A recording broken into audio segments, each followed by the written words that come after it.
சிவகாமி, உன் மருமகன் கையாலேயே நீ தாலிதானத்தை வாங்கிட்ட. அது போதுமா?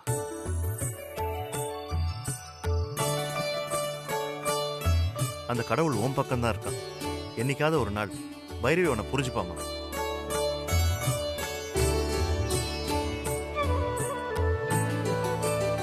அந்த நம்பிக்கையில தான் நான் வாழ்ந்துட்டு இருக்கேனே. நம்ம பிள்ளைங்க சந்தோஷமா இருக்கணும். அதை நான் என் கண்ணை மூடுறதுக்கு முன்னாடி பார்க்கணும். அதான் என்னோட ஆசை. நீ கவலைப்படாத சிவகாமி. இன்னைக்கு இந்த பூஜை நல்லபடியா நடத்தி காட்டினது உன் மருமகன் தான். விஸ்வா, நீ மருமக இல்லப்பா, என்னோட மக. அதே மாதிரியே அவன் தான் உன்னோட ஆசையை நிறைவேற்றியும் காட்ட போறான். என்னடா விஸ்வா?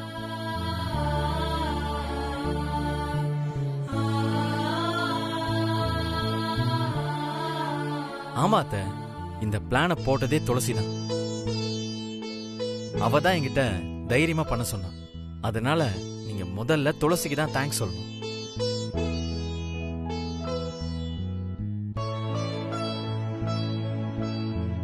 சரி சிவகாமி, நான் வரேம்மா. வரமாமா, பாத்துக்க. போலாம்ப்பா, வாங்க.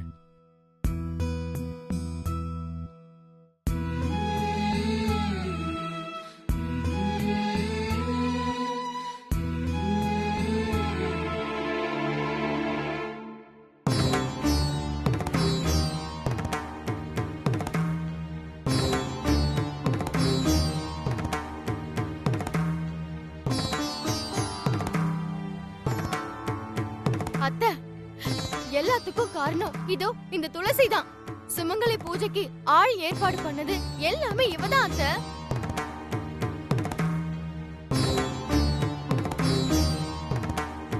அங்க என்ன ஆச்சு? கடைசி நேரத்துல ஒரு ஆளை கட் பண்ணிட்டு உங்களுக்கு பிடிக்காதவங்கள, அதான் அந்த சிவகாமிய சுமங்கலியா அந்த இடத்துல நிக்க வச்சிருக்கா.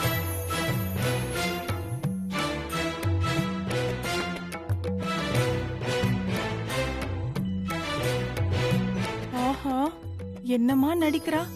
அந்த ருத்ராமாவும் இவளும் சேர்ந்துகிட்டு சுமங்கலி பூஜையை கெடுக்க பார்த்தாங்க. இவ என்னடான்னா இப்ப வந்து துளசி அம்மா மேல பழிய போடுறா. அத்தை, இந்த துளசியோட பிளான் என்னன்னு உங்களுக்கு தெரியுமா அத்தை? சுமங்கலி பூஜையில பிரச்சனை பண்ணி அத பாதையிலேயே நிறுத்துறதுதான் இவளோட திட்டமே.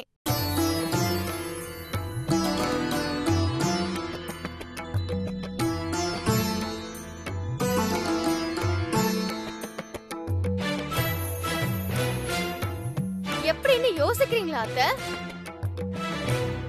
அந்த சிவகாமிய சுமங்கலியா பூஜையில கலந்துக்க வச்சா உங்களுக்கு கோபம் வரும். நீங்க அவங்கள வெளியே போன்னு அனுப்பிடுவீங்க. அப்புறம் என்ன ஆகும்? சுமங்கலி பூஜை பாதியிலே நின்னு போகும். இதுதான் அத்தை இவளோட பிளானே. எல்லாத்தையும் பண்ணிட்டு எதுவுமே தெரியாத மாதிரி நின்னுட்டு இருக்கா பாருங்க.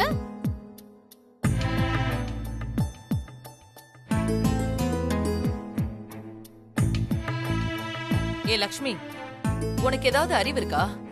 நீதானே துளசி கோயிலுக்கே வரக்கூடாதுன்னு இவளை வீட்லயே வச்சு பூட்டிட்டு வந்த. அப்புறம் எப்படி அவளை குறை சொல்லிட்டு இருக்க?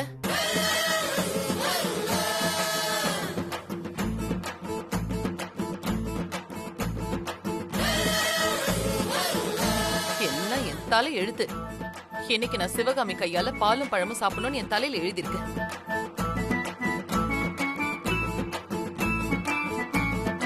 இத பாரு, நானே நொந்து போயிருக்கேன். இதுக்கு மேல ஏதாவது பேசி என் கோவத்தை கிளறாத. பேசாம உள்ள போ.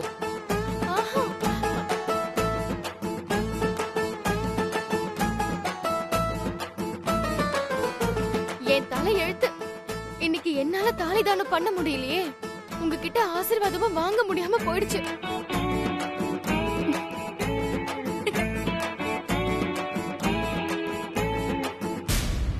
வாங்க. என்ன, உங்க தங்கச்சி கிட்ட பாசத்தை பொழிஞ்சிட்டு வந்தாச்சா? உங்களுக்கு இப்ப ரொம்ப சந்தோஷமா இருக்குமே? ஆமாம் பைரவி, உண்மையிலேயே நான் ரொம்ப சந்தோஷமா இருக்கேன். ஆமா. ஏன் தெரியுமா? இன்னைக்கு கோயில்ல நானும் நீயும் அப்புறம் சிவகாமியும் அவ புருஷன் பார்த்திபனும் ஒன்னா சேர்ந்து நின்னோம்.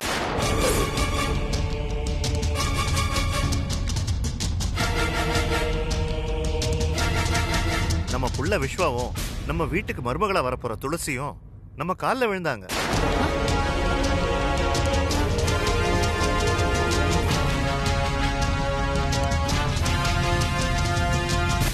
நாம அவங்கள ஆசீர்வாதம் பண்ணோம். இதை விட வேற என்ன சந்தோஷம் இருக்க முடியும் சொல்லு?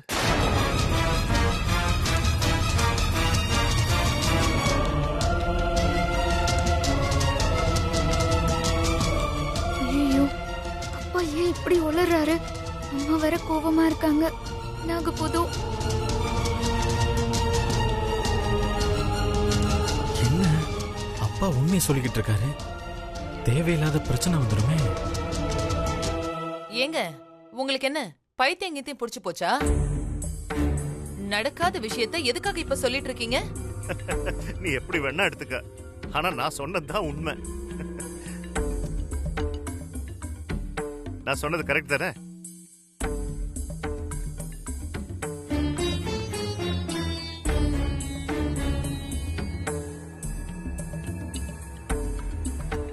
அத்தை பாத்தீங்களா அத்தை? மாமா என்ன சொன்னாருன்னு நீங்க கேட்டீங்களா?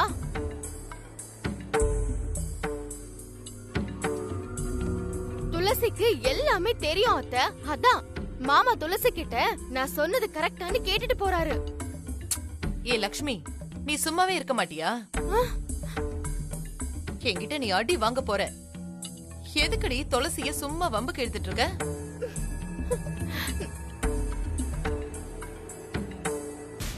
கொஞ்ச நேரம் அமைதியா இருக்கியா?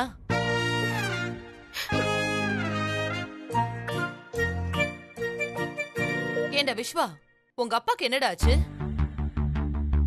காலையிலேயே கனவு ஏதாவது கண்டாரா? ஆ, அம்மா அப்பா பேசுறத நீங்க சீரியஸா எடுத்துக்காதீங்கம்மா. அதான் பூஜா விஷயம் எல்லாம் நல்லபடியா முடிஞ்சிருச்சுல்ல. நீங்க உள்ள போய் ரெஸ்ட் எடுங்கம்மா, போங்கம்மா. ஆமாண்டா, என்னமோ தெரியல, உங்க அத்தை வீட்டுக்கு போயிட்டு வந்த டென்ஷன்ல எனக்கு தலைவலியே வந்துருச்சு. அஞ்சல, அம்மா போய் ஒரு காஃபி போட்டு எடுத்து சரிங்கம்மா.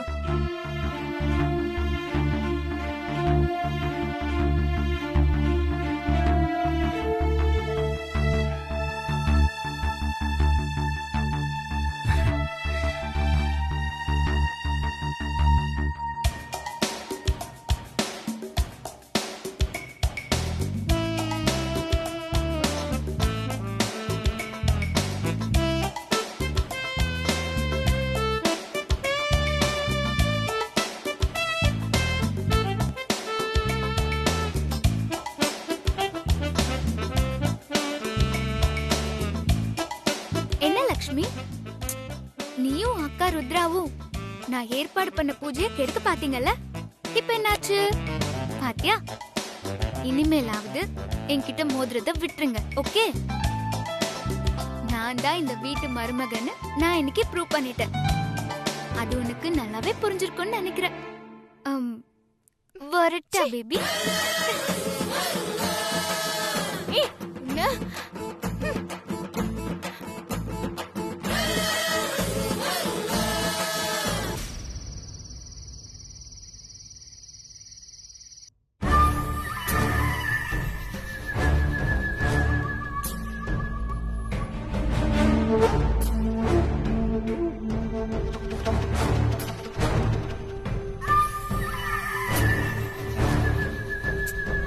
அக்கா, நீ சொன்ன மாதிரியே அந்த துளசிய வீட்ல வச்சு லாக் பண்ணிட்டு தான் நான் போனேன்.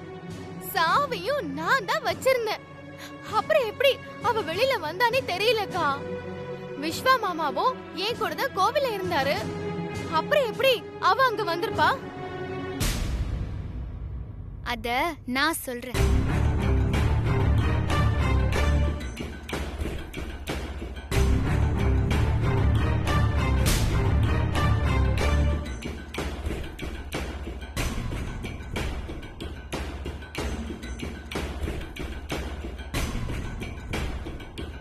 அதாவது லக்ஷ்மி, நீயும் அக்காவும் ரொம்ப புத்திசாலி மாதிரி என்ன வீட்டுக்குள்ள வச்சு லாக் பண்ணிட்டா நான் கோயிலுக்கு வர முடியாது, அதனால பூஜையை நாமளே பண்ணிடலாம்னு நினைச்சீங்க இல்லையா?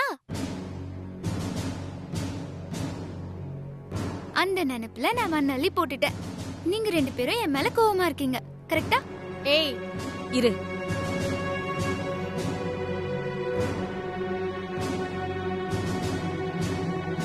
அதாவது லக்ஷ்மி, ஒரு கதை புக் படிக்கும்போது கிளைமாக்ஸ் பக்கம் மட்டும் கிழிஞ்சு போயிருந்தா அந்த கதைக்கு என்ன முடிவுனே தெரியாம நமக்கு தூக்கமே வராது. அதே மாதிரி வீட்டுக்குள்ள வச்சு லாக் பண்ண இந்த துளசி எப்படி வெளியே வந்தான்னு தெரியாம உன்னாலயும் தூங்கவே முடியாதுன்னு எனக்கும் தெரியும். அதனாலதான் அந்த கிளைமாக்ஸ் சொல்லிட்டு போலான்னு நான் இப்ப வந்திருக்கேன். சொல்லவா?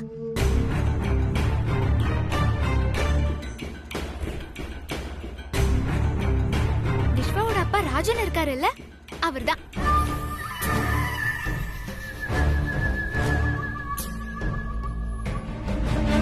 வீட்டு ரிப்பேர்காரரை ஏற்பாடு பண்ணி டூப்ளிகேட் சாவிய போட்டு இந்த வீட்டு லாக்க ஓபன் பண்ணி என்ன வெளியே அனுப்பி வச்சாரு.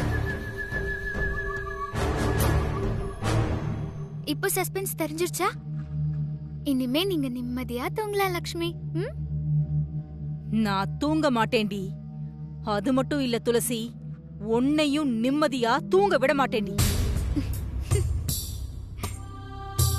ஏய், இது பார், 90 நாள்ல என் தங்கச்சி லக்ஷ்மிக்கும் விஸ்வாவுக்கும் கல்யாணம் பண்ணி வைக்கிறேன்னு நான் பத்திரம் எழுதி வாங்கி வச்சிருக்கேன். அது மட்டும் நடக்கலன்னா இந்த குடும்பத்தை கோர்ட்டுக்கு இழுப்பேன். இந்த லக்ஷ்மி தான் இந்த வீட்டோட மருமகன்னு கோர்ட்ல சொல்ல வச்சு அத ஊருக்கே தெரிய வைப்பேன்டி. ஏய் ருத்ரா, சும்மா கோர்ட்டு பத்திரம்னு பூச்சாண்டி காட்டாத. நானும் விஸ்வாவும் மேஜர். கல்யாணங்கிறது எங்க விருப்பம் இல்லாம நடக்காது. அதத்தான் சட்டமும் சொல்லுது. அது தெரியாம நீ பேசாத, புரியுதா? பைரவி அத்தை எங்க பக்கம் இருக்கிற வரைக்கும் எந்த சட்டமும் எங்களை ஒண்ணும் பண்ண முடியாது. பைரவி அத்தை எந்த காலத்திலயும் ஒன்ன மருமகளா ஏத்துக்க மாட்டாங்க. அத நீ முதல்ல புரிஞ்சுக்கோ. பைரவி அத்தையும் சிவகாமியும் இன்னைக்கு வேணா ஆகாதவங்களா இருக்கலாம். ஆனா அவங்க 2 பேருமே உறவுக்காரங்க. என்னைக்கா இருந்தாலும் அவங்க ஒருத்தர் புரிஞ்சுப்பாங்க. அது ஒரு நாள் நடந்தே தீரும். அப்போ நானும் விஸ்வாவும் அவங்க சம்மதத்தோட கல்யாணமும் பண்ணிப்போம். அதையும் நீ பார்க்கதான் போற ருத்ரம்மா. நீ உன் தங்கச்சிக்கு வேற ஒரு நல்ல மாப்பிள்ளையா பாரு. அதான் புத்திசாலித்தனம், புரியுதா?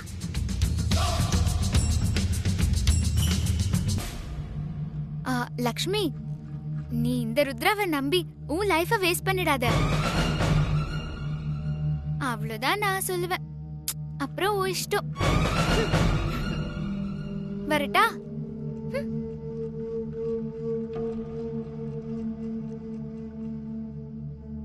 அக்கா, என்னக்கா அவ இப்படி பேசிட்டு போறா? ஒருவேளை இவ சொன்ன மாதிரி பைரவாத்தையும் அந்த சிவகாமியும் ராசி ஆயிட்டாங்கன்னா நம்ம என்னக்கா பண்றது? லக்ஷ்மி, இந்த துளசி நமக்கு ஒரு நல்ல ஐடியா கொடுத்துட்டு போயிருக்கா.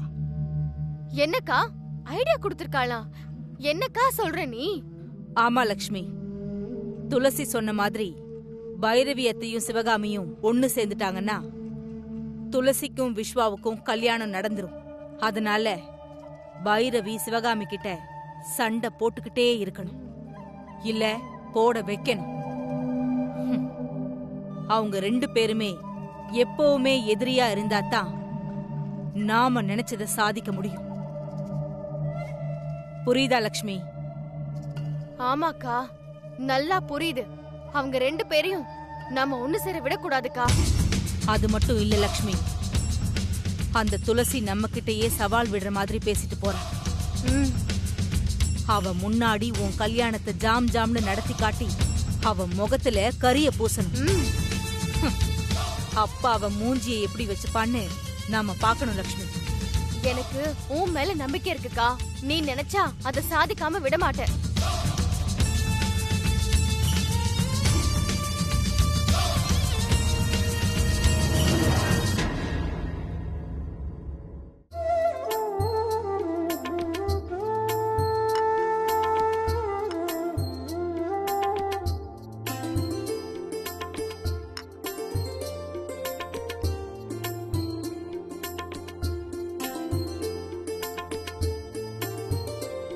என்ன சிவகாமி, என்ன விஷயம்? என்ன பார்க்கணும்னு வர சொன்ன? என்னங்க, நீங்களே சொல்லிடுங்க. சிவகாமி, நீ தானே ஆசைப்பட்ட, நீயும் அண்ணன் கிட்ட சொல்லிடு. அதுதான் சரியா இருக்கும்.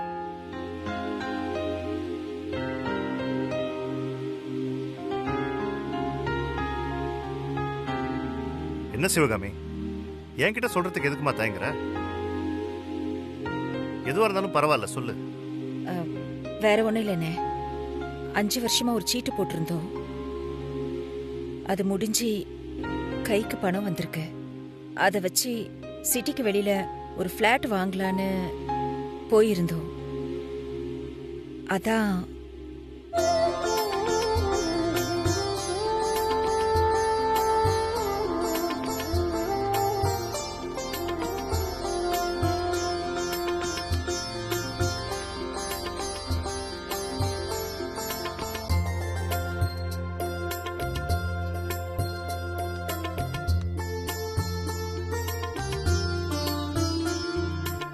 ஆல்மோஸ்ட் எல்லாம் கம்ப்ளீட் சிவகாமி, ஆயிடுச்சு. நான் கூப்பிடுறேன். சிவகாமி, சார், என்ன பாத்தியா? என்னங்க, வீடு இடம் எல்லாமே எனக்கு ரொம்ப பிடிச்சிருக்குங்க. அப்படின்னா நாளைக்கு ரெஜிஸ்ட்ரேஷன் வச்சுக்கலாமே. என்னங்க, அண்ணன்கிட்ட ஒரு வார்த்தை சொல்லிட்டு அப்புறமா ரெஜிஸ்ட்ரேஷன் வச்சுக்கலாமே. தப்பா எடுத்துக்காதீங்க வினோத். என் ஒய்ஃப் அவங்க அண்ணன் கிட்ட கலந்து பேசாம எந்த முடிவும் எடுக்க மாட்டாங்க. அதான். நோ ப்ராப்ளம் சார், சீக்கிரமா சொன்னா நல்லது.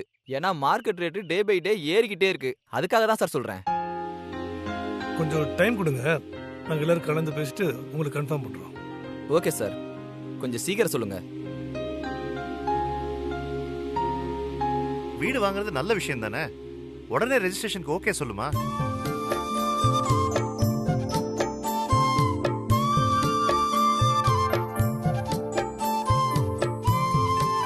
என்ன சிவகாமி, என்கிட்ட ஏதோ சொல்லணும்னு நினைக்கிற மாதிரி தெரியுது.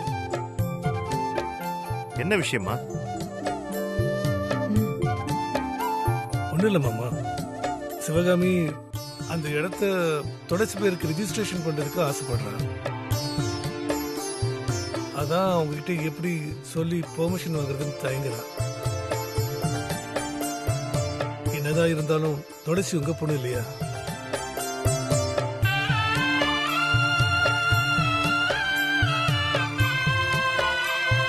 இப்பதான் உன்னோட தயக்கத்துக்கான காரணம் எனக்கு புரியுது. நீ ஆசைப்படுறதெல்லாம் ஓகே தான், ஆனா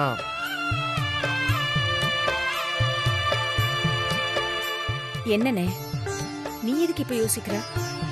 அது இல்லம்மா, துளசி ஏன் பொண்ணு. இப்ப என்கிட்ட இருக்கிற சொத்து பூரா அவளுக்கு தானே போக போகுது. அதனால முத தடவையா உங்க பணத்தை போட்டு இடத்த வாங்குறீங்க. அதை உங்க மகன் விஸ்வா பேர்ல வாங்கினா நல்லா இருக்கும்னு நான் நினைக்கிறேன்.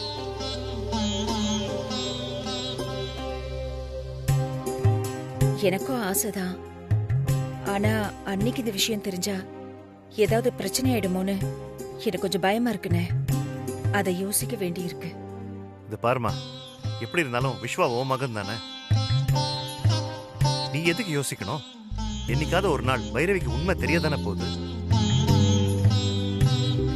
அம்மா, விஸ்வா பேர்ல இடத்த ரிஜிஸ்டர் பண்ணா எதுக்கு துளசி பேர்ல வாங்காம என் பேர்ல வாங்குனீங்கன்னு விஸ்வா கேள்வி கேட்டா நாங்க என்ன பதில் சொல்றது மாமா? அதுவும் கரெக்ட் தான். விஸ்வா கேட்கறதுக்கு சான்சஸ் இருக்கு.